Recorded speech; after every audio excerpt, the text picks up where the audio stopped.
Light and sound stage പ്രോഗ്രാമുകൾ, catering സർവീസുകൾ തുടങ്ങിയ എല്ലാവിധ പ്രോഗ്രാമുകൾക്കും AC, നോൺ AC സൗകര്യങ്ങളോടെ മിതമായ നിരക്കിൽ അനുയോജ്യമായ ഹാളുകളും അനുബന്ധ സൗകര്യങ്ങളുമായി നവീകരിച്ച സ്ഥാപനം വണ്ടൂർ നടുവത്ത് മൂച്ചിക്കച്ചോലയിൽ നിങ്ങൾക്കായി തുറന്ന് പ്രവർത്തനം ആരംഭിച്ചിരിക്കുന്നു. ആതാസ് ഈവൻ്റ് നടുവത്ത് മൂച്ചിക്കച്ചോല വണ്ടൂർ. നിങ്ങളെപ്പോലെ തന്നെ കഴിഞ്ഞ 5 വർഷക്കാലമായിട്ട് എന്റെ ഡ്രസ് പർച്ചേസിംഗിന് ഒരേ ഒരു ചോയ്സേ ഉള്ളൂ, നമ്മുടെ സ്വന്തം ലൈബ വെഡിങ് സെന്റർ.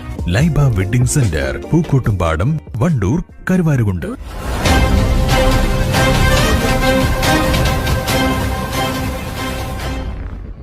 കേന്ദ്ര സർക്കാരിനെതിരെ രാജ്യവ്യാപകമായി കർഷക തൊഴിലാളി സംഘടനകൾ നടത്തുന്ന ദേശീയ പ്രക്ഷോഭത്തിന് ഐക്യദാർഢ്യം പ്രഖ്യാപിച്ച് Kerala state service pensioners union dharna നടത്തി.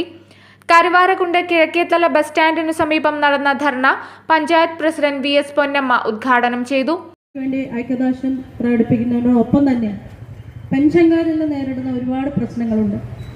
അവയ്ക്കുള്ള ശാശ്വതമായ പരിഹാരങ്ങൾ നമ്മുടെ ഈ പ്രതിരോധ നടപടികളിലൂടെ സാധിക്കട്ടെ എന്ന് ആശംസിച്ചുകൊണ്ട് ഈ പരിപാടി ഏറെ ബഹുമാനത്തോടു കൂടി ഉദ്ഘാടനം ചെയ്തതായി പ്രഖ്യാപിക്കുന്നു. മിനിമം വേതനം മാസം 26,000 രൂപയും പെൻഷൻ 10,000 രൂപയും ഉറപ്പാക്കുക. അഗ്നിപഥ് പദ്ധതി പിൻവലിക്കുക. ഉൽപാദന ചെലവിനോട് അതിന്റെ പാതിയും കൂടി കൂട്ടിയ താങ്ങുവില ഉറപ്പാക്കി എല്ലാ കാർഷികോൽപ്പന്നങ്ങളും സംഭരണം നടത്തുക. ദരിദ്ര ഇടത്തരം കൃഷിക്കാരുടെയും കാർഷിക തൊഴിലാളികളുടെയും കടം കേന്ദ്ര സർക്കാർ എഴുതിത്തള്ളുക. 4 ലേബർ കോഡുകളും 2022 വൈദ്യുതി ഭേദഗതി ബില്ലും റദ്ദാക്കുക. തൊഴിലുറപ്പ് പദ്ധതി വിപുലപ്പെടുത്തി ദിവസക്കൂലി 600 രൂപയാക്കി വർഷം 200 പ്രവൃത്തി ദിനമാക്കുക.